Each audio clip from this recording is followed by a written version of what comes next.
Who really knows? But then in 2016, we had 2 oil spills, one in California and one in the Gulf of Mexico. Dude, are you being paid by Dawn to hurt this many animals? Oh, wait, that didn't include the pipeline ruptures in 2015 and 2016. Wow, Jesus 2016, Christ. not a good year for anybody near you. No, but then Russia What is invaded happening Ukraine. here? We do a lot of business with Russia, so we have just been very slowly cutting those ties. Hello everybody and welcome back to another video. Today we're going to be checking out how did Shell fuel both sides of World War II, uploaded by of course Youth Pastor Ryan here on YouTube, guys. Yes, a lot of you guys keep recommending the Youth Pastor Ryan videos, so of course I'm more than happy to oblige and make more reactions to them. Really enjoy his content, very educational, very humorous videos as well, but largely very educational for me. I don't really know a lot about these, not even just American companies, largely it's international companies. He does companies from all over the world, so it's really interesting to learn more about those companies, just what their history was, what they got up to in the past, maybe what they're involved in making nowadays. Some really wild shit, I have to say, you know, being explained by Youth Pastor Ryan here in terms of what these companies are and what they did in the past. Really insane shit. So for Shell, I actually don't really know much about the history of Shell. Again, they exist here in Canada, but I don't really know much about where they come from, what they, I guess, did in the past, you know what I mean? Obviously a fuel company, but I don't even know where they're from. America, Britain, maybe. I'd have to assume Western country, of course, but I really don't know what to say about this one, and I'm gonna be interested to see how they feel both sides of World War II. If they're American, I can maybe see it.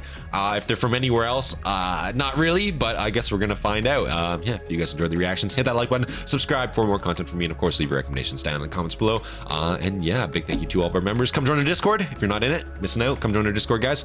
And yeah, without any further delay, I say we get right into this one. Don't really have too much more to say about it, so yeah, we're liked up here, captions on, quality 1080p sick for full screen. Without any further delay, guys, let's get it. Hey Shell, what horrors have you caused, buddy? Oh, please, Horrors? we weren't always evil. Really? Of course not. Are We they were English? founded in 1833. Wait, that's before oil was even used for energy. Well, we didn't Really? do oil first. Our founder, Marcus Samuel, was an antiques dealer. But you're English, and if the British Museum has taught me anything, I think you mean klepto. Ignoring that, turns out he wanted to sell seashells. By the seashore? No, in homes, to rich people, for decoration. Okay, I just meant that it was like... And so he did, and people loved it so much, he started a very successful import-export business. I really Okay. never thought about who she was when she was selling seashells by the seashore, but man, she must have made bank. After first Marcus Samuel died, he passed it to his sons, one also named Marcus Samuel, and another one for Okay. some reason named Samuel Samuel. Samuel squared? Yes, double the Samuel. In between those two brothers, they are 3/4 of just Samuel. Okay, What the focus. fuck? Anyway, most ships carrying oil had to be done in barrels, which was not very efficient, so Marcus Samuel dreamed of a purpose-built tanker for this, and so the Murex was born. How did they get all this oil? Well, Marcus Samuel secured So are they actually one of the first companies to, 9 sorry, I just want to go back on that real quick. and so the Murex was Are they one of the first companies to actually like make oil tankers? Like commercialized oil tankers to transport oil across the oceans? That's really interesting if they did that. And also very strange too. It wasn't even an oil company. The company was founded before oil was even commercially used, which is kind of insane to me. And then his sons kind of took it up, and I guess then it kind of became more of an oil company. I have to say though too, bougie looking motherfuckers. Look at that one Samuel with like the necklace and stuff. Holy fuck, these guys must have been really wealthy, really showing the British extravagance of the time in the 1800s there, I have to say. born. How did they get all this oil? Well, Marcus Samuel secured a 9-year deal to sell kerosene east of the Suez. Oh, who did they do the deal with? The Rothschilds. Oh, no, Oh. I can already feel the comment section. Oh And no. Samuel, of the Marcus variety, created 10 more tankers, all named after seashells. Well, this is whiplash between horrifying and wholesome. My sweet summer child, we're just warming up. Oh, double no. It's like the Samuel of no's. Anyway, then Marcus Samuel went on to help a random British warship that had run aground, and so he got knighthood. What a weird side quest. Yes, and then Double Samuel ended up creating Samuel & Co. in Yokohama, Japan. Samuel setting & Co., them on what the the path fuck? to industrialization, creating their need for oil. Was a trading company founded in Yokohama, Japan by Samuel in partnership with his elder brother Marcus Samuel. Creator of Shell Transport Trading Company. Helped pave the way for industrialization of Japan. Yikes. Uh-oh, guys. So I'm not trying to be that guy, but this, you know, Shell might be one of the big reasons why the uh-oh war happened in the 40s. You know what I'm saying? The uh-oh incident happened. Oh, no. You were the reason Japan jumped from feudal to war-crazed military empire in like 50 years? Yeah. Russia getting their cheeks beat also helped. Why That's are true, they actually. always That is somehow true. involved? Yes, but then a man named To be fair, yes, Russia getting their cheeks clapped actually did help embolden Japan a lot. That was during World War I or just after it, I believe. The Sino-Russian War or whatever it's called. Yeah, no, Russia lost really fucking badly, as I recall. We actually watched a video about how they moved their Baltic Navy all the way over to Japan just for it to get clapped in like a day or two. You know what I mean? So yeah, it didn't go well for them. And in Japan, obviously, was like, oh fuck, this is a big, major Western European country. We're supposedly underdeveloped, and we just fucking smash them. So yeah, you know, it's not hard to see where the ego comes from that way. Russia getting their cheeks beat also helped. Why are they always somehow involved? Yes, but then a man named Henry Dieterding took over as general manager, and the war broke out. Oh no, did you play both sides? The audacity! No! We were staunch supporters of the Allies. We volunteered our ships, we gave England all their aviation fuel, and we created 80% of the TNT they used. 80% of the TNT? That's fucking crazy. You need to get those munitions going. Okay, lot of death. Oh, so much. But we got so good at it that Henry Dieterding became an honorary knight commander of the Order of the British Empire. Okay, Really? I mean, at least you were What the pro fuck? Entente. Nice. Well, of course. I mean, Also, I just love how, like, again, and even nowadays you can still get knighted, I guess, technically, but it's just sick how, like, the titles in the British Empire still persisted even, like, back then and even nowadays, right? Like, you straight up, you do a valiant deed in combat and you were fucking now Sir. You know what I mean? Like, you know, it's crazy to me. I love that shit. Order of the British LARPy, Empire. but it's cool. Okay, I mean, at least you were pro Entente. Nice. Well, of course. I mean, for now. What? Anyway, in 1919, we took control of Mexican Eagle Petroleum, forming Shell Mex, and we held it until the Mexican government took it back in the 1930s. Okay. Well, then Shell Chemicals was founded in 1929, and we sold a ton of oil to this nice man named Francisco Franco. The dictator that held control over Spain from the 30s to the 70s? I mean, see? Okay. But he was neutral. To be fair, yes, dictator, but he was neutral. Spain was not involved in World War II. Okay, listen, not great, but more acceptable, okay? For Spain from the 30s to the 70s? I mean, see? Okay. Then we merged with BP until 1975. Your merger with BP lasted as long as the dictator you helped install? Look, that's not going to be our last dictator, so you What was might that want to get used phallic-shaped to it. object? What the fuck? So in World War II, Oh no. we supplied a lot of oil to the Allies. Aviation fuel, TNT again, an undersea pipeline, and we even tested jet engines with our R&D. Okay. Wow. What did you do for the other side? Well, remember that knight and general manager, Henry Dieterding? Yes. Well, post the Great War, he ended up becoming a really big fan of this Austrian painter. Oh, no. Again. Yes, Really? he sent them quite a bit of money, so much so that he's probably the reason the NSDAP didn't go bankrupt. How close were they? Well, when Dieterding died in 1939, his funeral was hosted by the German government, which was headed by the Austrian painter, because he was just so thankful for him. Oh my gosh, please tell me that's it. No, you see, then we... Okay, so let me get this straight. So it wasn't Shell per se, but it's the guy in charge of Shell. Really likes the German leadership of the 30s and 40s, and so much so that he was actually willing. So the brown shirt movement, yeah, during their early days, obviously they got funding from multiple different groups, multiple different entities, usually very rich individuals, right? Clearly, as we can see. And I guess that's what kept them going. And specifically, this British fella, he's probably the reason why they actually did come to power, in a sense, how they didn't go bankrupt. That's fucking insane to me, man. Wow.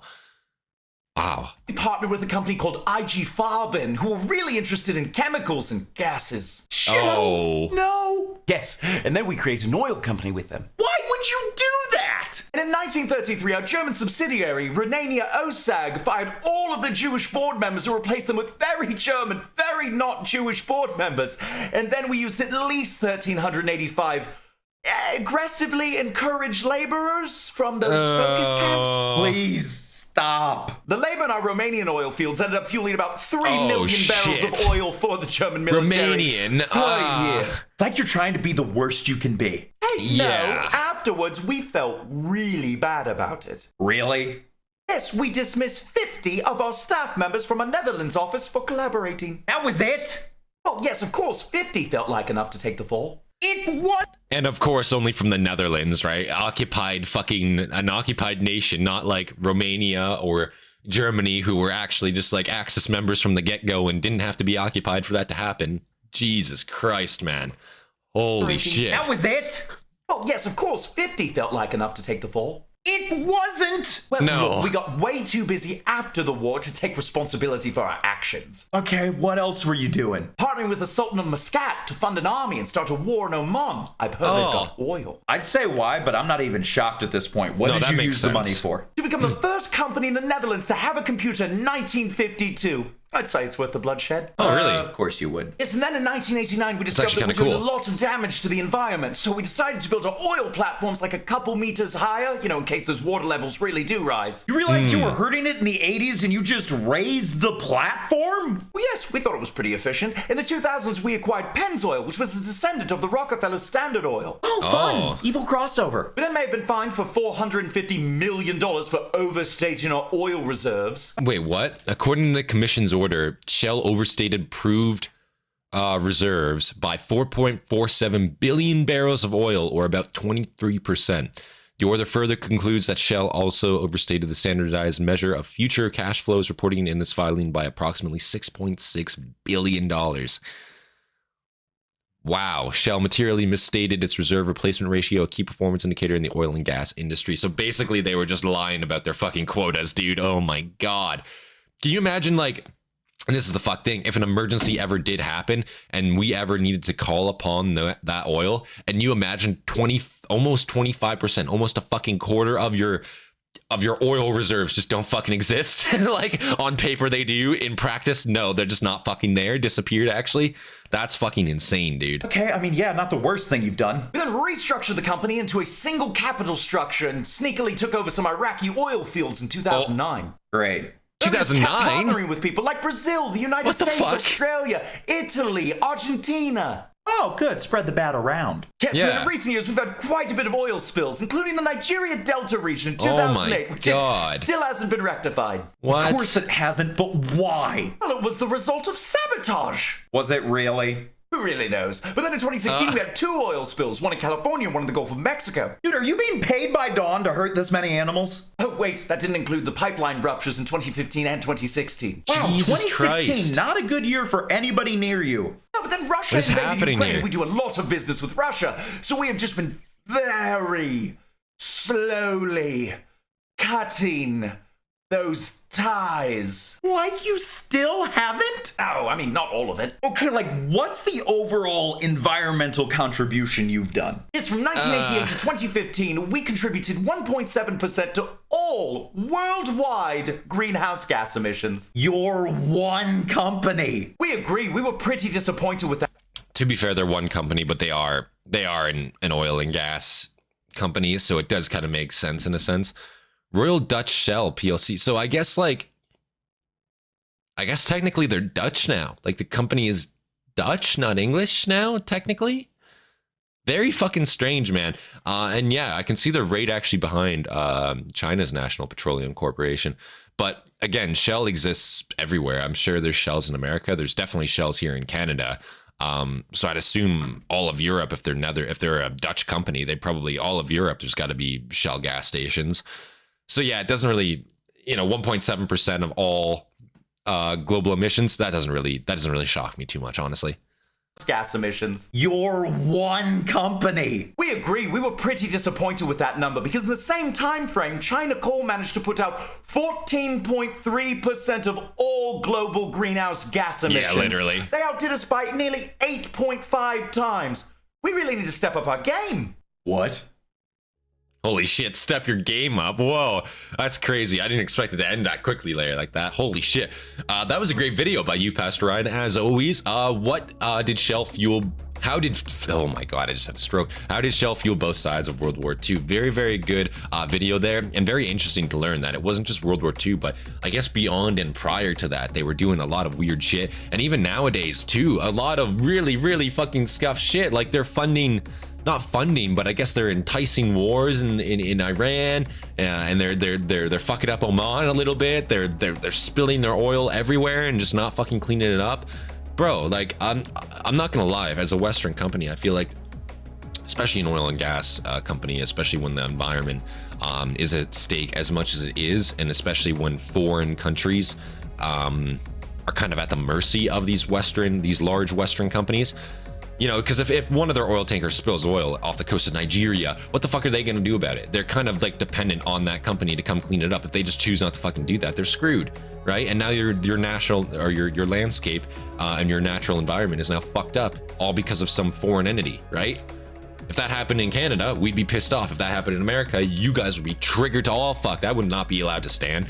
So it's just weird to me how, again, this I guess now this Dutch company is just allowed to get away with it, right? I feel like there should almost be some more oversight over these companies, just what they can do and what they are obligated to do if shit goes down. You know what I'm saying? That's just my opinion. Let me know what you guys think about it. I thought this was a great video, as always, by Youth Pastor Ryan, making fantastic content. Yeah, you guys enjoyed the video. Hit that like button, subscribe if you're new. Comment down below what you guys want me to check out next, what your recommendations are. Big thank you to all of our members, all of our Hastati, our Triarii, our Principe, Dagenhart, of course, our Prefects, Fear, Hobbit, and Andrew. I appreciate you guys. And come join our Discord if you're not a part of it, guys. I do appreciate that.